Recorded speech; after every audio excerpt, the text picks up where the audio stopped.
Assalamu alaikum. Today, inshallah, we're going to discuss a very important question, which is, did Allah order Prophet Ibrahim alayhi salam to slaughter his own son? This segment, inshallah, will include a lot of information. It's a little bit long, and I beg your patience in watching it all the way to the end, because I promise you it is full of information. Bismillah ar-Rahman ar-Rahim. Alhamdulillahi Rabbil Alameen. Rabbi shrah li sadri wa yassir li amri.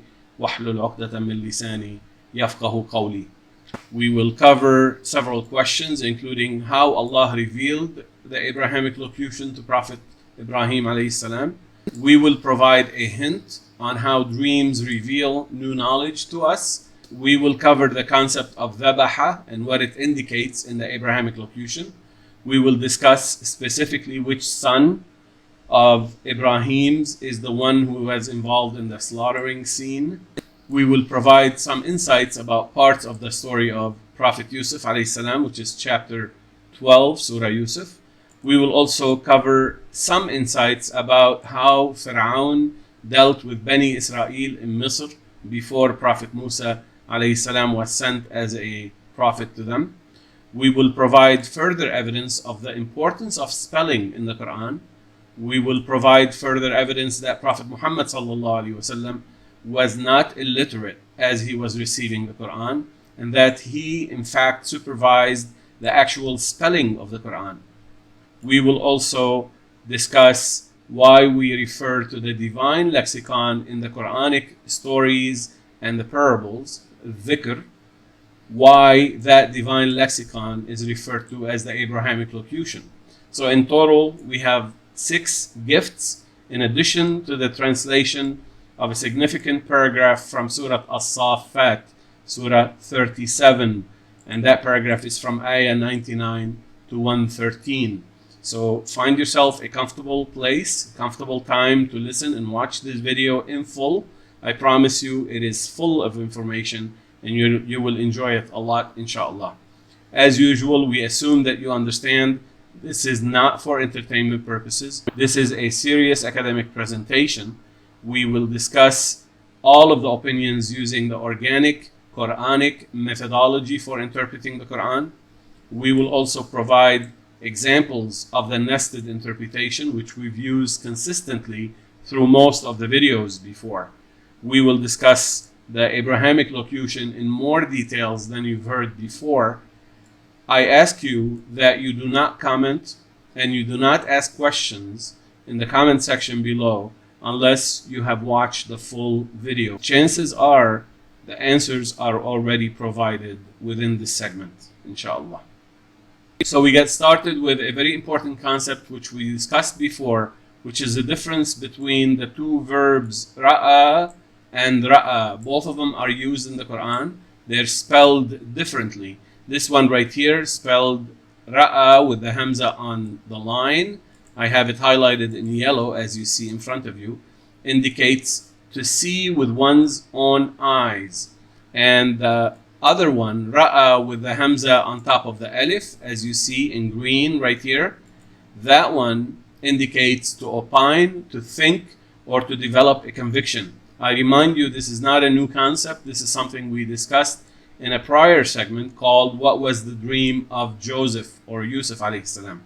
So I encourage you to go after you finish this one if you want to refresh your memory or to learn how we distinguish between the two verbs, the two spellings which sound exactly the same, but they're two different verbs. And we discussed that in that segment. Now, we come immediately to gift number 1, which is an extension on this concept, ra'a and ra'a. So these are two verbs. There are nouns that are associated with them. The first noun is ru'ya, and it's spelled with a long alif. It's right here. I have it highlighted in green. So ru'ya with a long alif. And another word, another noun, ru'ya with a short alif, usually represented by al-alif al-khinjariyya, which you see right here. So the two nouns represent two different concepts. They sound exactly the same, but the Quran distinguished between them, not only in the writing, but in the indication, how we interpret these nouns. The first one, ru'ya with a long alif, represents this verb in green right here, ra'a, which is the noun indicating opinion. So if you're talking about somebody's opinion in the Abrahamic locution inside the Quran, you use ru'ya with a long alif.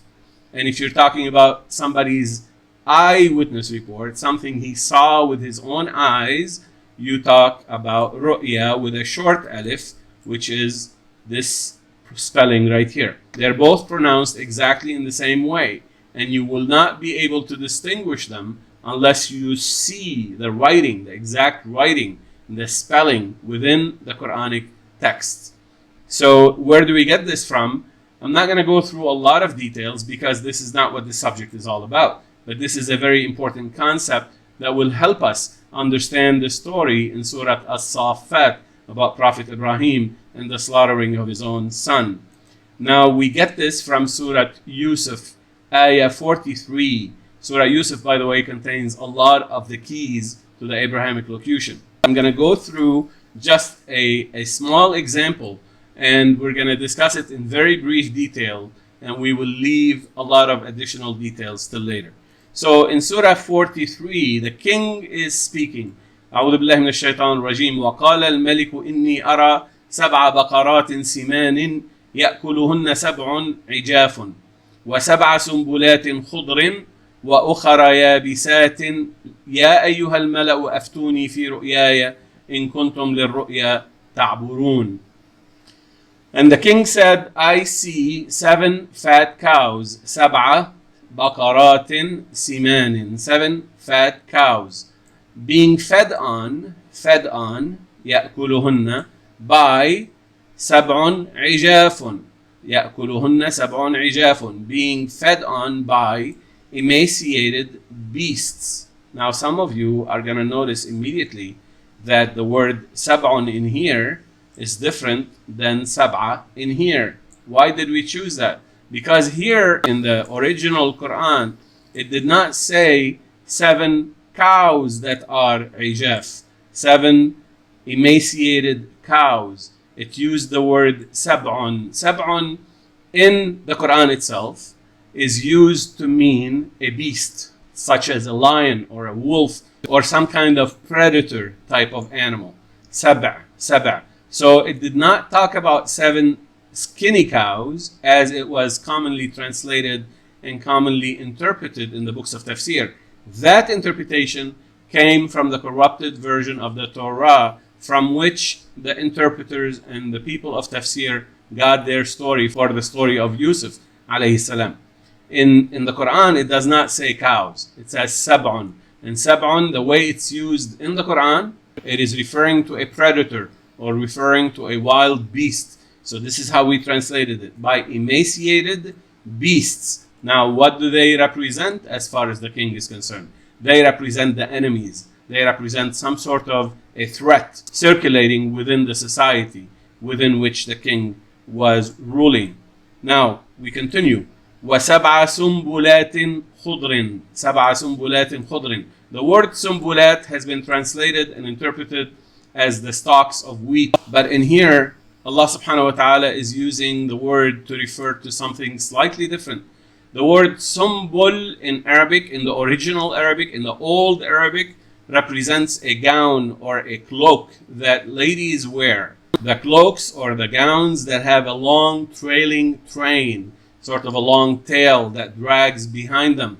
That type of dress, that type of clothing is referred to as sumbul. That's an original Arabic word. So sumbulat refers to females wearing such clothing. And you would be happy to know that in the historic digs that we have uncovered in the last 200 years, from the pharaonic digs and the periods of the time of Yusuf alayhi salam, we discovered that this is exactly how the noblemen and the noble ladies dressed. They wore a specific type of cloak with a very long material that dragged behind them, and that was a symbol of nobility and a symbol of the power of those who were in charge.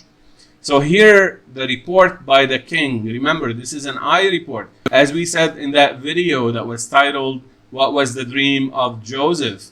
We said there are no dreams in that surah at all, no dreams whatsoever. And again, go back and watch that video if you want to learn more. But the point is, this is a king who is reporting something that was brought to him as an eyewitness report. So he was saying that there are 7 cows, fat cows, 7 representing a number, not necessarily exactly 7, but the report he received was for 7, and obviously there were a lot more than that, being eaten, being given to people who looked like opponents, who looked like enemies to the state, scary type of people.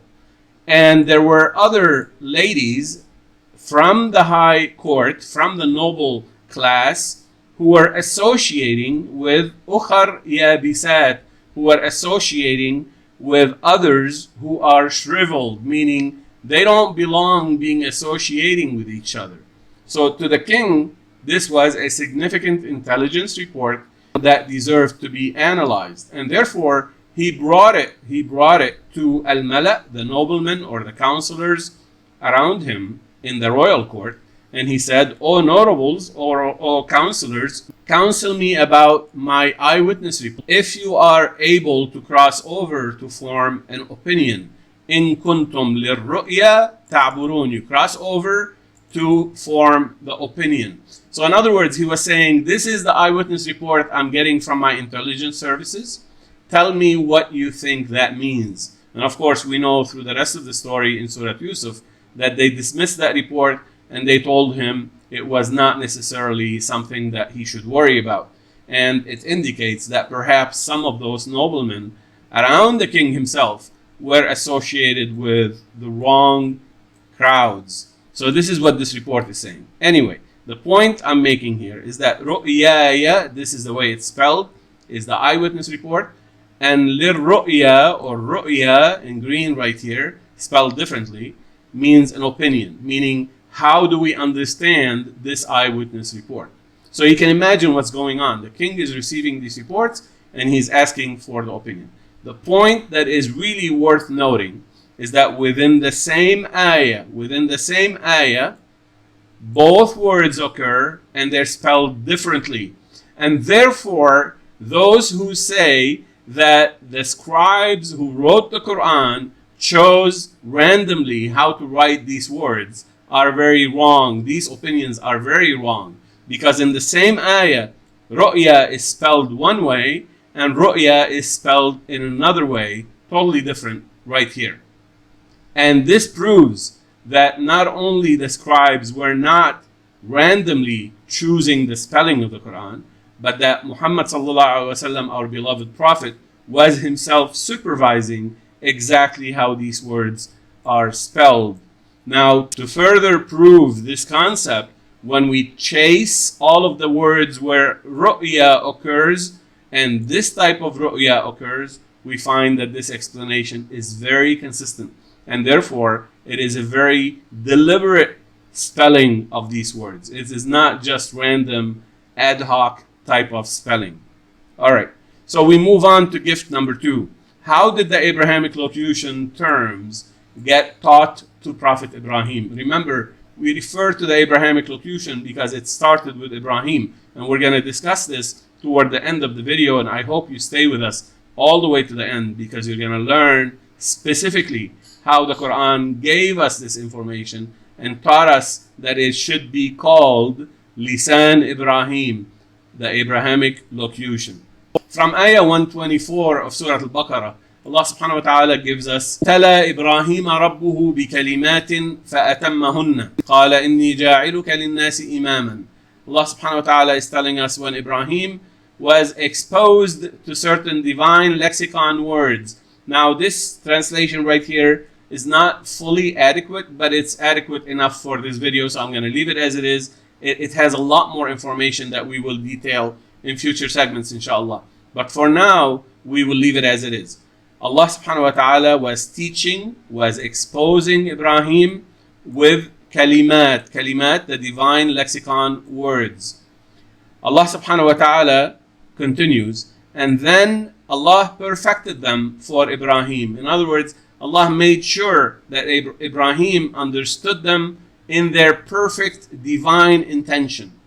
He, Allah subhanahu wa ta'ala, said, I am making you an exemplar for people. And this is the first hint that the kalimat, the words of the divine lexicon, are not random words. They're not the words of the 7th century Arab poets. They're specific words that Allah subhanahu wa ta'ala atammahunna, perfected them and taught them to Ibrahim alayhi salam. And therefore, from Ibrahim forward, that language, that lexicon, that locution was specifically to be understood in accordance with the way Allah subhanahu wa ta'ala perfected these words.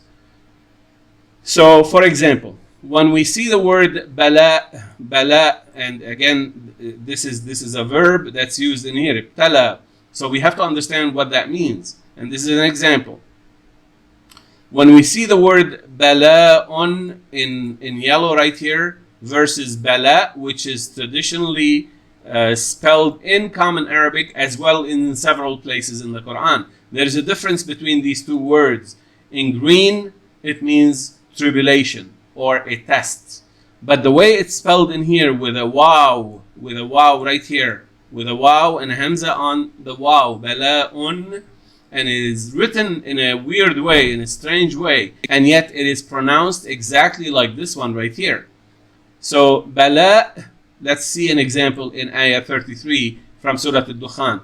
Allah subhanahu wa ta'ala says, وَآتَيْنَاهُمْ مِنَ الْآيَاتِ مَا فِيهِ بَلَاءٌ مُبِينٌ.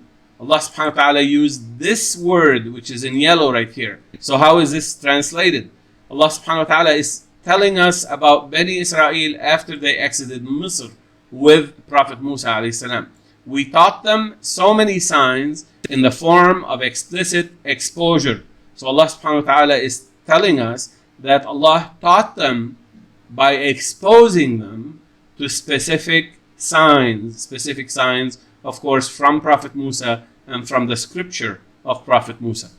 Here's another example which is a lot more convincing.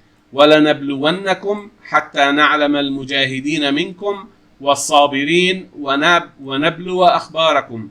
Allah subhanahu wa ta'ala says, we shall put you through tribulations in order to provide the evidence of those among you who strive in the way of Allah, and we shall expose accounts of your actions. وَنَبْلُوَ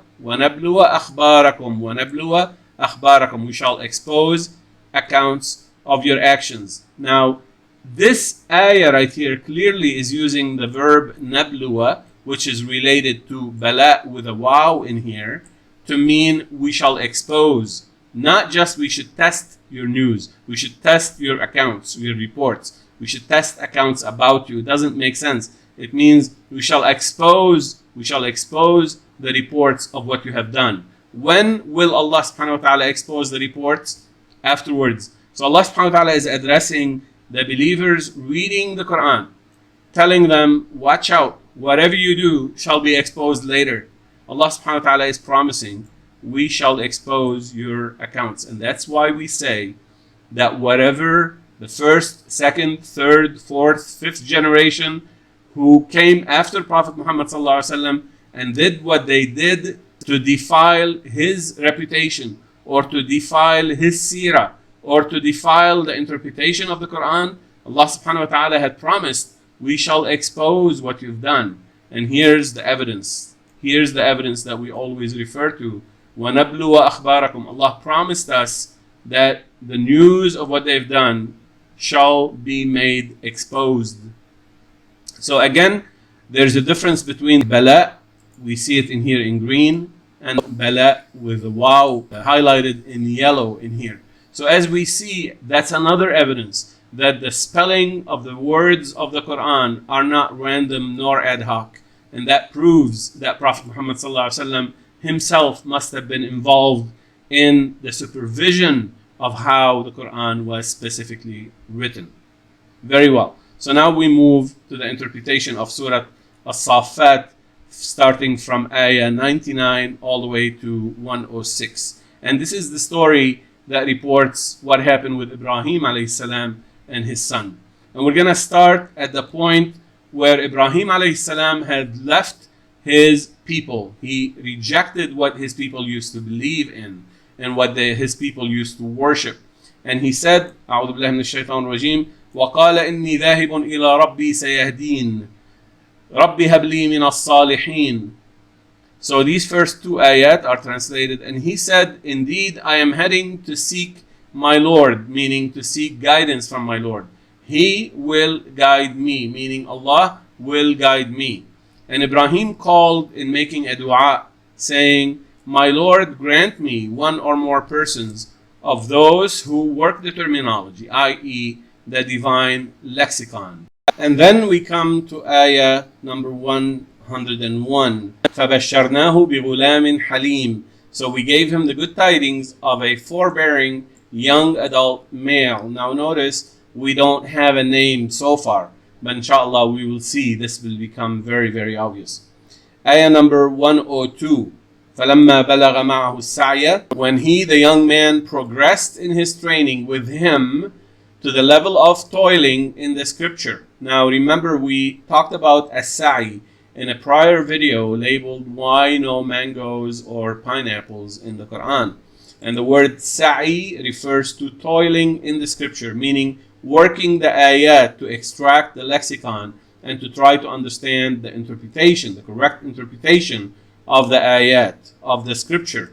So Allah subhanahu wa ta'ala is describing this young man, فَلَمَّا بَلَغَ مَعَهُ, with Ibrahim, they're working together to the level of sa'i. So this young man was old enough now to where he's capable of doing some of this toiling, some of this hard work of researching the words of the scripture. Which scripture? The scripture that Ibrahim had, obviously, because the Quran told us, Suhuf Ibrahim. There were scriptures that Ibrahim had. Okay, so when he progressed, this young man progressed in his training with Ibrahim to the level of toiling in the scripture. He, Ibrahim, said, قال يا بني إني أرى في المنام أني أذبحك.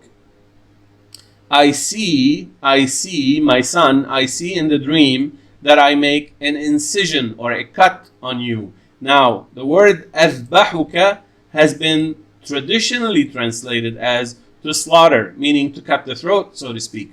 And that is a typical use of that word. But the original meaning of the word ذبح is to make an incision, specifically. And if you go consult the old lexicons, such as Lisan al-Arab or Fayruz Abadi or any of the older lexicons, you see that the original word refers simply to making an incision, a cut in the skin or a cut in the surface of something. So for example, when someone has a crack between their fingers or between their toes, they refer to that as dhabh or dhibh. It's a slight cut or a slight incision or a crack in the skin. That's referred to as dhabh. So inni ara fil manami anni adhbahuk. We should restrict ourselves to the original meaning of the word dhabh or incision. All right. So he says fanzur. He's talking to his son. Fanzur, reflect. This is exactly how the word fanzur in the Quran is typically used. Fanzuru kayfa bada al-khalq. Reflect, think, evaluate, research, consider. All of these meanings are part of the verb fanzur.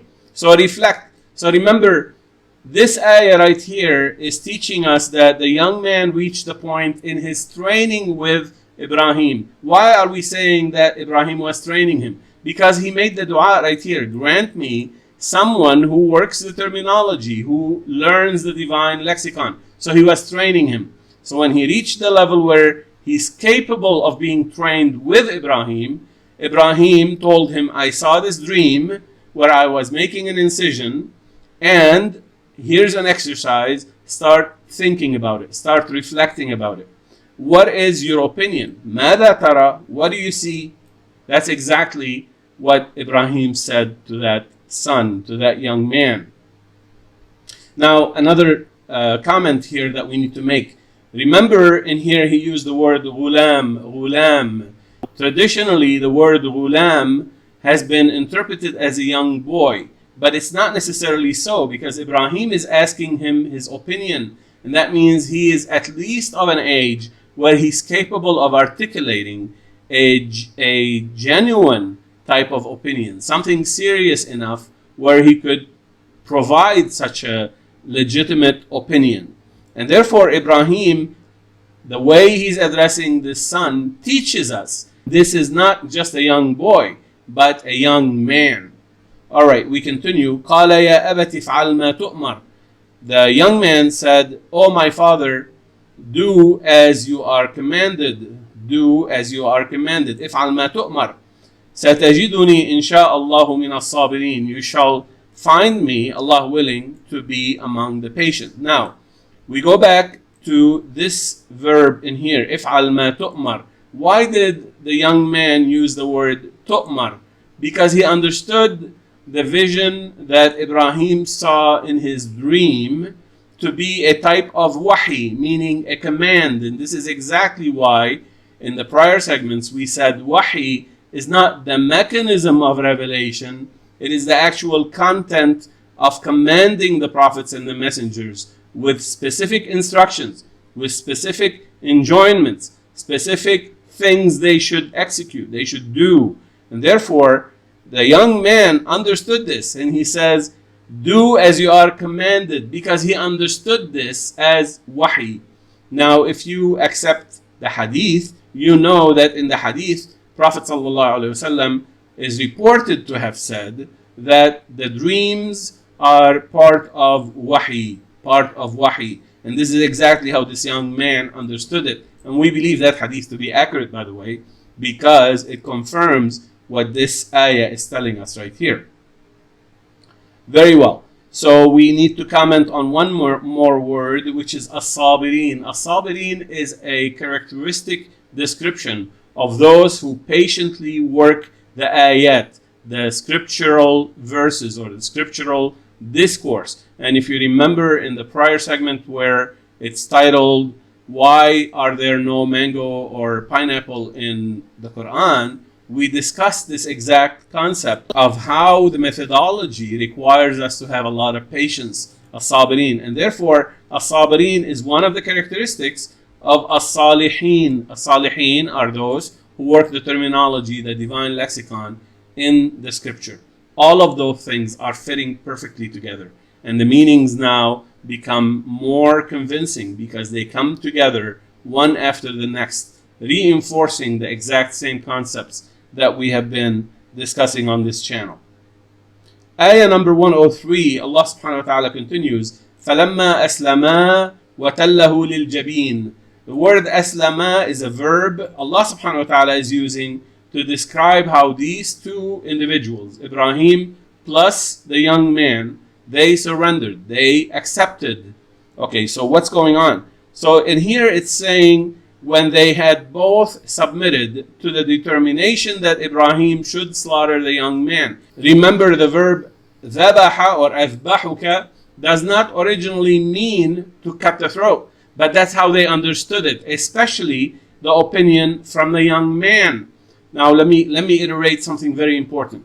So the original dream was for Ibrahim. The instruction was for Ibrahim alayhi salam. Ibrahim brought this instruction or this type of dream or this type of revelation and shared it with the young man. Very well. So the young man gave an opinion. Ibrahim accepted that opinion. Now we need to stop and think, was this right or was this wrong on the part of Ibrahim? We shall see. We need to ask this question. We should not assume that whatever Ibrahim understood right away was the correct interpretation. He brought this raw information that he saw through the dream and exposed it to the young man. The young man added his own interpretation, which is, go ahead and slaughter me. That's how they understood it. And Ibrahim accepted this. Now watch what happens next. So when they both had submitted to the determination that Ibrahim should slaughter the young man, and he smashed him, وَتَلَّهُ, that means he took a rock and smashed it against his forehead to knock him out, to sort of cause him to pass out before slaughtering him. So he was actually proceeding with the slaughtering process. Based on what? Not based on the original dream, but based on the opinion of the young man. That's the opinion of the young man right here. Ya abati if'al ma tu'mar. So it was the young man who gave that opinion. Ibrahim did not have initially that opinion. And this is really important to understand what happens next. The angels interfered. وَنَادَيْنَاهُ أَنْ يَا إِبْرَاهِيمُ وَنَادَيْنَاهُ أَنْ يَا إِبْرَاهِيمُ. And then we called out to him, Ibrahim, indirectly, because this is an. I will come back to this in just 1 second. And then the angels called out to him, we called out to him, Oh Ibrahim, stop, stop. Now how do we know stop? Because the ayah itself stopped the discourse right in the middle of that sentence. Watch this. وَنَادَيْنَاهُ أَنْ يَا إِبْرَاهِيمَ قَدْ صَدَّقْتَ الرُّؤْيَا. This is the way it should read continuously, but the ayah breaks Ya Ibrahim from قَدْ صَدَّقْتَ الرُّؤْيَا. So Allah subhanahu wa ta'ala is telling us that there is a full stop right here. Ya Ibrahim, as if somebody is calling him to attention. Stop, pay attention. This is something very important. You don't get it. Ya Ibrahim, stop. You have wrongly concurred with the opinion of the young man to whom the dream was not, to whom the wahi was not. The wahi was not to the young man. The wahi was to you. Remember we talked about the nasikh, the concept of nasikh in a prior segment, how Allah subhanahu wa ta'ala corrects the schemas and the Weltanschauung of prophets and messengers. And the way Allah subhanahu wa ta'ala corrects such schemas and Weltanschauung is by giving the prophets and the messengers, and by extension us, the corrective information in many different ways. One of those ways is through the dreams. So Allah subhanahu wa ta'ala was giving specific information to Ibrahim. And remember when we talked about this ayah right here, وَإِذِ ابْتَلَى إِبْرَاهِيمَ رَبُّهُ بِكَلِمَاتٍ فَأَتَمَّهُنَّ. Allah subhanahu wa ta'ala was teaching Ibrahim specific words and terms from the divine lexicon, and he was perfecting them for Ibrahim. And therefore this is an example of how Allah subhanahu wa ta'ala was perfecting this lexicon for Ibrahim, was teaching the lexicon for Ibrahim. So he gave him the vision in the dream. Inni ara fil manam. I see in the dream that I am slaughtering you. And the verb slaughter carries both meanings. So Ibrahim took that meaning and stated it in a way that left no choice for the young man but to say, I surrender. And then they both surrendered. But the opinion came from the young man. So that's why the angels interfered and came in and said, Ya Ibrahim, stop. قَدْ صَدَّقْتَ الرُّؤْيَا. You have wrongly concurred with the opinion of the young man. And that opinion was not for the young man, it was for you. You should have reflected on it before acting.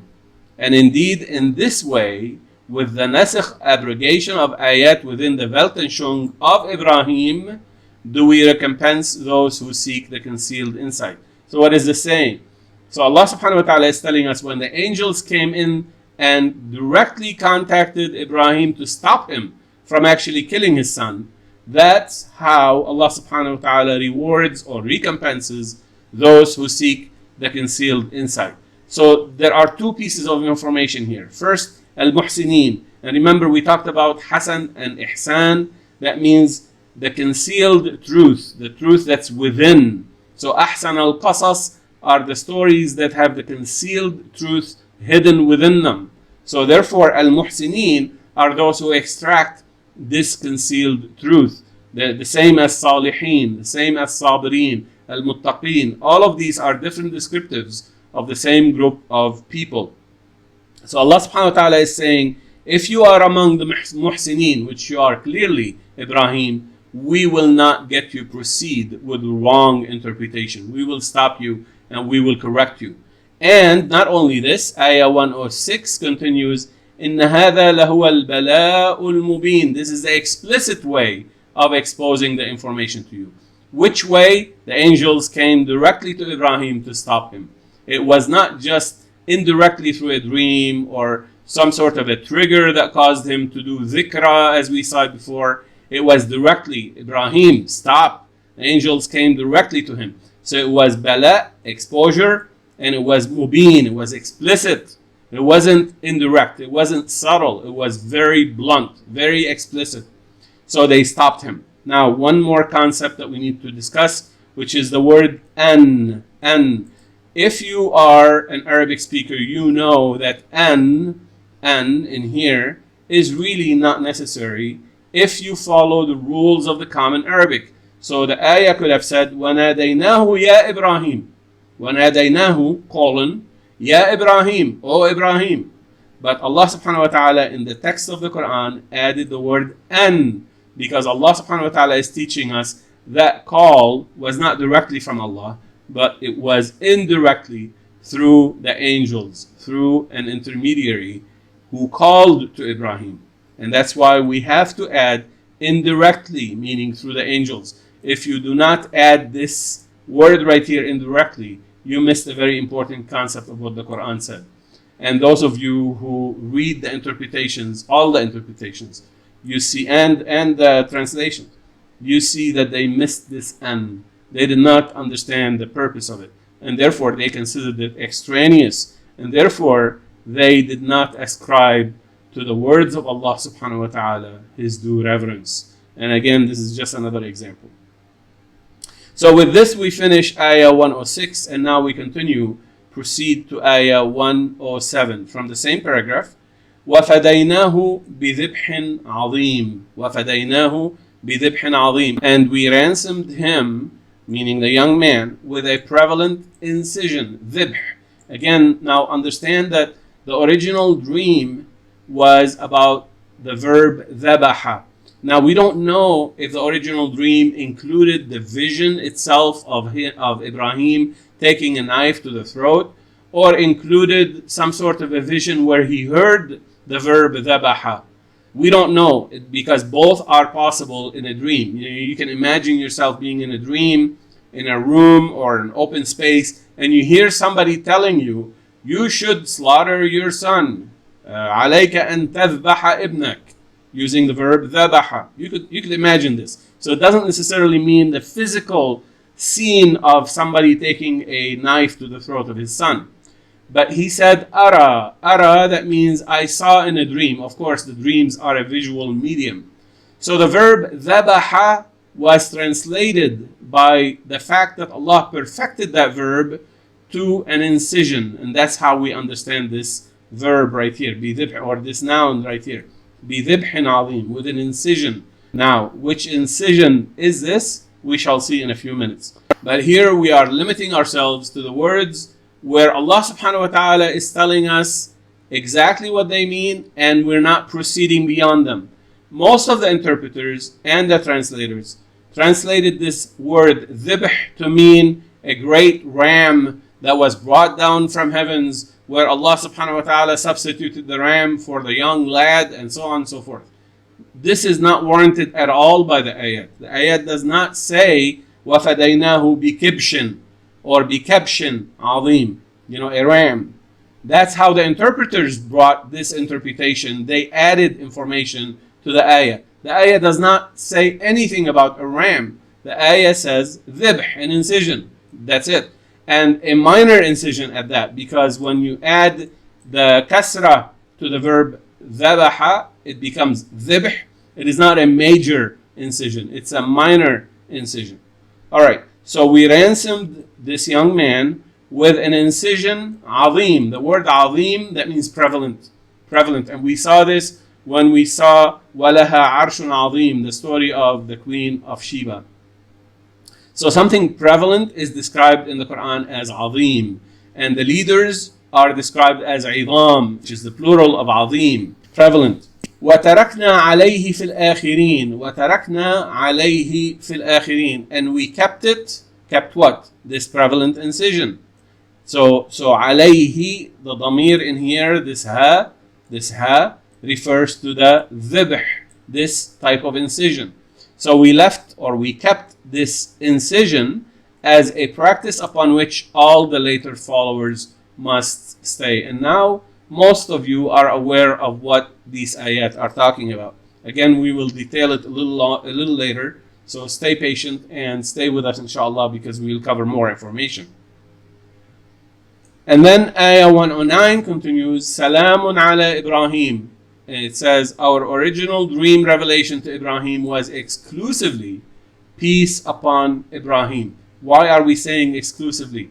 Because if you read Surah Al-Saffat, Salamun ala Ibrahim is unique. In other ayat it says Salamun ala Musa wa Harun, Salamun ala Ilyasin, etc. So in this ayah, Salamun ala Ibrahim alone, it did not mention the young man. And that tells us that it is referring to the original dream revelation was specifically to Ibrahim, exclusively to Ibrahim. And now we understand more of how we translated the earlier verses in here that we saw. So this information was supposed to be for Ibrahim, was not supposed to be for him to share with the young man. كَذَلِكَ نَجْزِي الْمُحْسِنِينَ. Allah subhanahu wa ta'ala is teaching us, we gave it only to Ibrahim because he was among the muhsineen. The young man was not yet at that stage. He was still in the training. فَلَمَّا بَلَغَ مَعَهُ السَّعِي.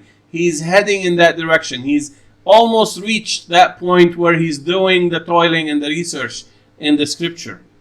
So Ibrahim shared that information with the young man, but that information was designed only for Ibrahim. And now we learn a new concept with the word salam.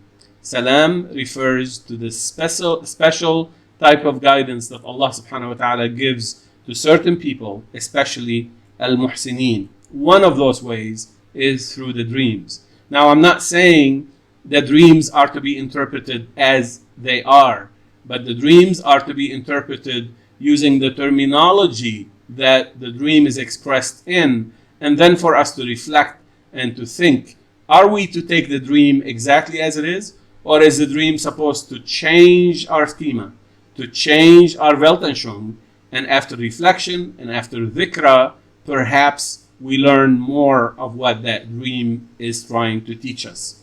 إِنَّهُ مِنْ عِبَادِنَا الْمُؤْمِنِينَ. He is among our believing wayfarers or our believing seekers. وَبَشَّرْنَاهُ بِإِسْحَاقَ نَبِيًّا مِنَ الصَّالِحِينَ. And later we gave him the good news, the good tidings regarding Ishaq becoming a prophet among those who work the terminology. Remember, the original dua was رَبِّ هَبْ لِي مِنَ الصَّالِحِينَ.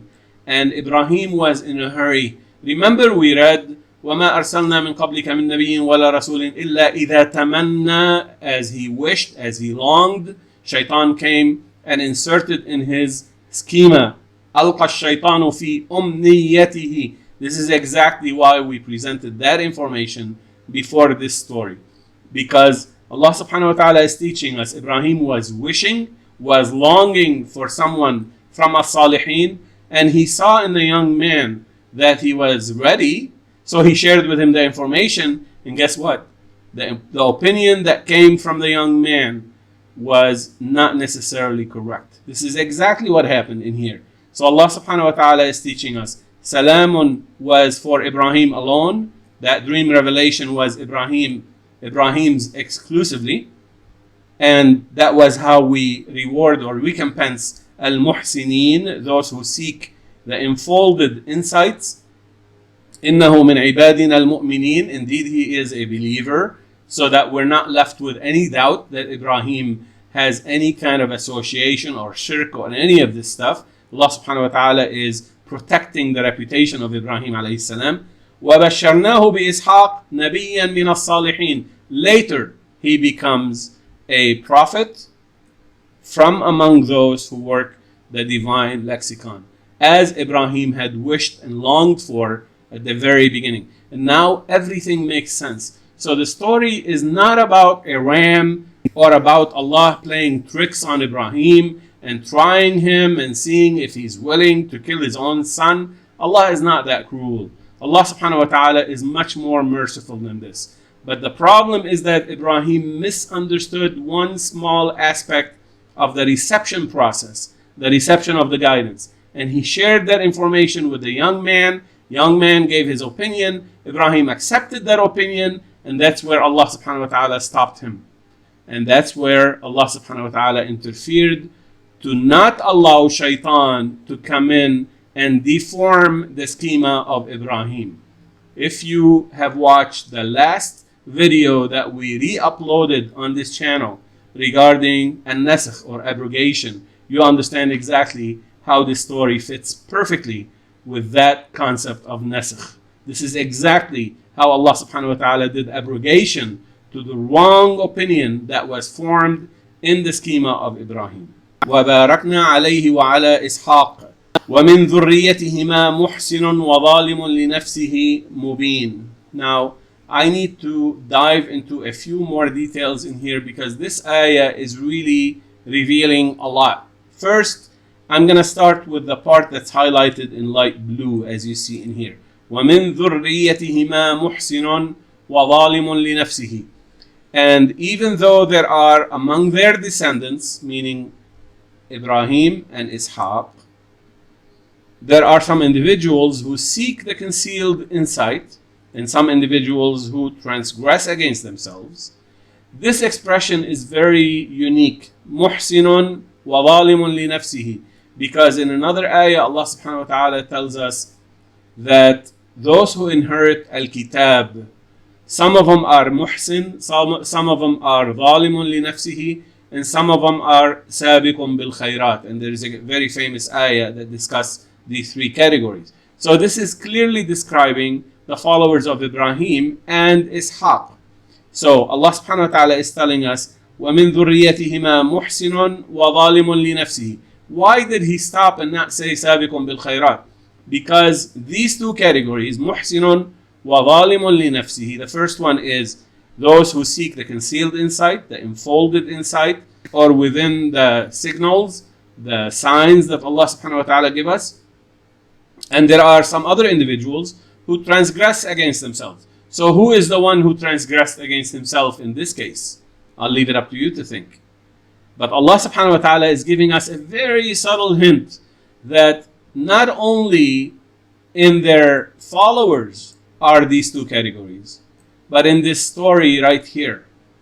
In this story right here, one of them was muhsinun and one of them was zalimun li nafsihi. One individual sought the concealed insight, and perhaps the same individual also transgressed against himself, meaning he took something that was meant for him and shared it and inputted the opinion of others into it. So did not allow Allah to be the exclusive source of clarification regarding that sign. It's a very subtle hint. Allah subhanahu wa ta'ala is way too polite to label Ibrahim directly with this. But this is the hint. So Allah subhanahu wa ta'ala is telling us not only for Ibrahim and Ishaq, but also for their followers. Now, this is a parenthetical statement, parenthetical clause, and that's why we have to take it out of the sentence, and when we translate it into English, we have to reposition it in order for it to make sense. Otherwise, it does not make sense. So that's why in the translation, I moved it all the way to the front of the ayah. And even though there are among their descendants some individuals who seek the concealed insight and some individuals who transgress against themselves, we blessed in plenitude any seeker upon his way, I mean Ibrahim, and upon Ishaq's way. So, وَبَارَكْنَا عَلَيْهِ وَعَلَى إِسْحَاقَ. عَلَيْهِ, that means upon his way, upon their way of searching. Remember, the whole story has nothing to do with the ram or slaughtering the lamb, or has anything to do with doing the sacrifice for Eid. It has nothing to do with this. It is strictly talking about how Ibrahim was given the signs, how Allah subhanahu wa ta'ala was revealing the information to Ibrahim, and how Ibrahim made a very simple mistake of trying to bring additional information into the process of comprehending the signs instead of reflecting on it and on the signs within himself. This is the whole story. The story is only strictly, exclusively about this issue. And that's why Allah subhanahu wa ta'ala puts this conclusion. Now, one more word. وَبَارَكْنَا عَلَيْهِ وَعَلَى إِسْحَاقَ مُبِينٌ. Why do I keep this word mubin by itself? As a matter of fact, mubin is a complete sentence. And this is in Arabic, it's called jumla ismiya. Sometimes I give you one word that is a full sentence. And it's very, very legitimate Arabic. And those of you who really understand Arabic understand this very well.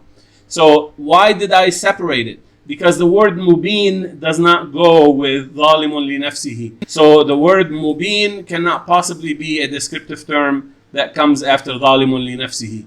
And therefore, we have to slice that ayah into three portions as I did. So what is the word mubin? Mubin, those of you who read the Quran on a regular basis know that it's a description of the Quran itself. The Quran itself is kitab mubin. The Quran mubin. And therefore Allah subhanahu wa ta'ala is saying, upon the way of Ibrahim and upon the way of Ishaq, we provided blessing that provides plenitude. What is that blessing and a plenitude? It is a revealer. What is that revealer? It is the scripture that is within our reach, which is the Quran itself, which gives us a new indication now. That means the one who brought us the Quran, Prophet Muhammad sallallahu alaihi wasallam, is a descendant of Ibrahim and Ishaq. And this is a huge surprise. And it is truthfully revealed right here in this ayah. And again, this is something that you have not heard from anyone else. When we talked about Dhul Qarnayn, we talked about the two lineages. The lineage of Ishaq was one of them. And this is the proof right here. It's also proof that the young man who is involved in this whole story was Ishaq himself, as we have seen. It's very clear, very obvious. No way to introduce any other person, and I'm not going to use any other names, by the way, because the story in the Quran is very clear. Unless you bring something from outside the Quran and try to superimpose it over this paragraph from the Quran, you're not going to be able to come up with any other conclusion other than Ishaq is the one. Ishaq is the one involved in this story. And now we come to gift number 3. So Allah subhanahu wa ta'ala gave us this story of the young man, Ghulam, and as we said before, the expression فَلَمَّا بَلَغَ مَعَهُ السَّعْيَ refers to sa'a, which is toiling, to seek in accordance with the methodology of engaging the scriptural text. And the gift here is that this is how Allah defines the word ghulam. So the word ghulam is defined in this story. It is someone who is at an age where he's capable of providing lucid opinions, where he's able to do some toiling. He has some mental abilities. He has developed enough. He has learned enough. So it cannot be a young boy.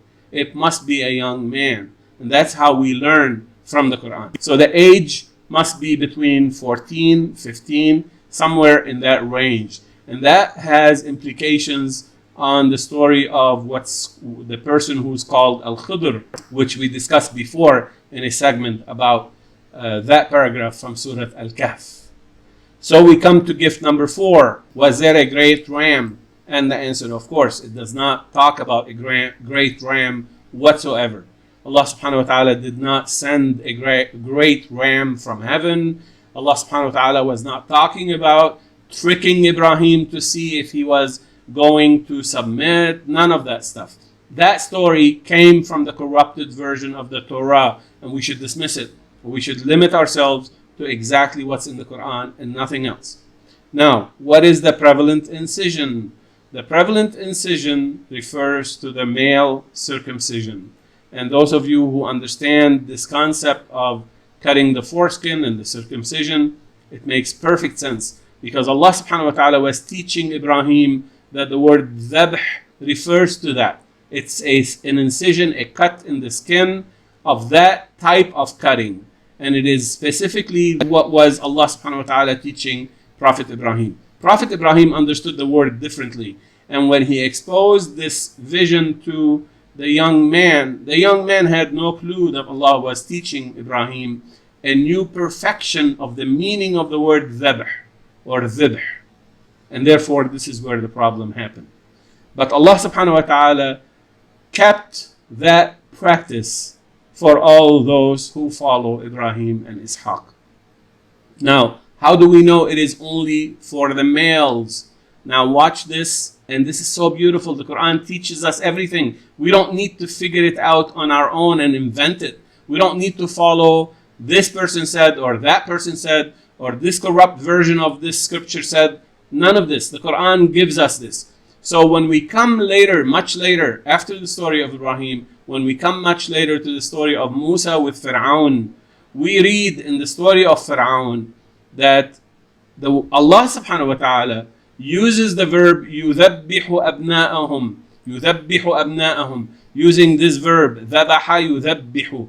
يُذَبِّحُ is the exaggerated form of the verb ذَبَحَ. يُذَبِّحُ أَبْنَاءَهُم. And this is a verb used by Allah. This is not a verb used by Fir'aun. Allah was describing what Fir'aun was doing to the males of Bani Israel. Now, why was Fir'aun doing this? We're going to understand it in just a few seconds. But you need to understand that the verb use was given to us by Allah in the Quran. يُذَبِّح. And therefore, it is referring to the perfected indication of the verb ذَبَحَ. Now, Fir'aun was doing excessive incisions. Excessive incisions. Now, we defined incision to mean cutting the foreskin, which is circumcision for the males. How do we know this? Because Allah subhanahu wa ta'ala used it specifically with abna, males only, not for the females. And the punishment that Fir'aun was dishing out against Bani Israel, the believers, is that he was cutting not just the foreskin. And I hope you understand what I mean. Very awful type of treatment by Fir'aun to those who were believers among Bani Israel. So it was a ridiculing of that practice. It was a sinister, sadistic way of taking that verb and exceeding in the type of cutting. So he was literally cutting a lot more than just the foreskin. So it was excessive cutting. And it was with the intention of preventing the males of Bani Israel from reproducing. So it was castration of the males, not just cutting the foreskin. And this is prevalent in the story of Fir'aun. We shall see later that in the story of Fir'aun, he takes every concept from Bani Israel and ridicules it and mocks it and uses the same words to dish out severe sadistic punishment against the believers among Bani Israel. So this is how we know it was circumcision. This is how we know it was only for the males. And this is how we understand the story of what Fir'aun was doing to the males of Bani Israel. We continue on to gift number 5. Who was the young man in this story? And it should be very obvious. Ishaq was the man. He is the only young man who was mentioned in that story. But there is more. The word Ishaq is from the morpheme if'al or if'il. They approximately mean the same thing. If'al or if'il means someone who does something to the extreme, or someone to whom something is done to the extreme. So Ishaq is the derivative of the morpheme if'al for the gerund sahaqa. Sahaqa, and sahaqa means to smash, literally. And we saw in the ayah where وَتَلَّهُ لِلْجَبِينِ, he hit him with a rock on his forehead, almost smashed his head. So the boy, the young man, became called by Allah subhanahu wa ta'ala as Ishaq. We don't know if that's his real name, by the way, but that's a descriptive name that is given by the Quran to that young man, to the son of Ibrahim. And by the way, he was the first son of Ibrahim. That's how Allah subhanahu wa ta'ala describes him consistently in all the stories that talk about Ishaq. So that's how we get the name Ishaq. Ishaq is a derivative of the morpheme if'al from the gerund sahaqa, which means to smash. And that's another evidence, Quranic evidence, that that young man was Ishaq. No other young man was involved. Ibrahim did not have any other son before him. We shall see all the other claims that describe another person who was supposedly older from another woman. All of those stories are bogus. They're not mentioned in the Quran. There is no reference to any of this stuff in the Quran. All of that stuff came from the corrupted versions of the Torah. And unfortunately, our interpreters took it hook, line, and sinker and dropped it over the Quran and forced everybody to accept those wrong stories. The Quran never mentioned any of those other stories. Now we come to gift number 6, the last gift we have. Why do we refer to this as the Abrahamic locution? We mentioned a few examples earlier, but here we're going to give you more evidence. Most of you have been asking, why is it called Abrahamic locution? What about other prophets and so on? We're going to see. In Surah Ash-Shu'ara, Surah number 26, Allah subhanahu wa ta'ala gives us the ayah where Ibrahim is making a dua. Ibrahim alayhi salam is making a dua. وَاجْعَلْ لِي لِسَانَ صِدْقٍ فِي الْآخِرِينَ وَاجْعَلْ لِي لِسَانَ صِدْقٍ فِي الْآخِرِينَ. Ibrahim supplicated, grant me a locution of truth among the later followers. So Allah subhanahu wa ta'ala is telling us Ibrahim made that dua. Now there is a fundamental question that applies to every dua in the Quran. Every dua. You should take it as a rule. Allah subhanahu wa ta'ala would not tell us about someone making a dua unless that dua was fulfilled. This is a general rule. Otherwise that dua would be extraneous, would be fluff, would be just filling pages. Why would Allah subhanahu wa ta'ala tell us about something that became unfulfilled or remained unfulfilled? Allah subhanahu wa ta'ala was telling us about the dua to teach us that that dua was fulfilled. The question is, where was it fulfilled? The answer is either in the Torah, original Torah, or in the Quran, or both, as we shall see. So Allah subhanahu wa ta'ala is teaching us that the locution that we discussed in so many of the other segments in this channel is a fulfillment of the dua that Ibrahim made. And therefore, when we talk about the Abrahamic locution, it is founded in this dua right here. And if you want to learn to make your own dua, this is a dua you should learn. Rabbi allimni lisana Ibrahim. Rabbi allimni lisana Ibrahim. My Lord, teach me the locution of Ibrahim. Because all the stories and most of the Quran uses that locution. It's the locution of truth. The Quran itself is described as the truth. وَالَّذِي جَاءَ بِالصِّدْقِ وَصَدَّقَ بِهِ. The one who brought the truth, meaning the Quran itself, and believed in it, or believed in the one who brought the Quran. So that ayah clearly describes the Quran as as-sidq, the truth. So therefore, lisana sidqin is the fulfillment of that dua from Ibrahim onto the Quran. Is that the only evidence we have? No, we have a second evidence. Allah subhanahu wa ta'ala in Surah Maryam, ayah 50, وَوَهَبْنَا is talking about Ibrahim, Ishaq, and Yaqub. Ibrahim, Ishaq, and Yaqub. Pay attention. Who is missing? Ibrahim, Ishaq, and Yaqub. Those are the three people mentioned in this lisan. وَوَهَبْنَا لَهُم مِّن رَحْمَتِنَا, and we granted them from our mercy. وَجَعَلْنَا لَهُمْ لِسَانَ صِدْقٍ عَلِيًّا, and we remanded among later followers on their behalf a locution of truth that is supreme, عَلِيًّا. And therefore this lisan was not just for Ibrahim, it was also for Ishaq, as we just saw, and also for Yaqub. What about the stories of Nuh, who came before Prophet Ibrahim alayhi salam?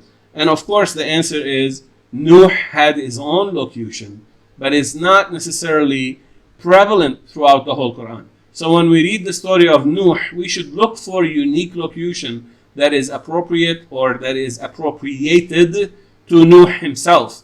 But we have to also learn that Ibrahim learned from Nuh. You remember, Ibrahim is one of those who came after Nuh, and therefore Allah subhanahu wa ta'ala must have taught him some of the things that he taught Nuh. But then Allah perfected that locution with Ibrahim. فَأَتَمَّهُنَّ, He perfected them. And that's the locution that we use, which is the Abrahamic locution. I hope that you have benefited from this segment. I hope you have benefited enough to see that you subscribe, you like, you share with other people. And please include some respectful comments as usual. I ask Allah subhanahu wa ta'ala to make us among those who learn from what we have heard. We close with the dua that we always close with. أعوذ بالله من الشيطان الرجيم. الحمد لله الذي هدانا لهذا وما كنا لنهتدي لولا أن هدانا الله لقد جاءت رسل ربنا بالحق. Thank you very much for watching. Salamun alaikum.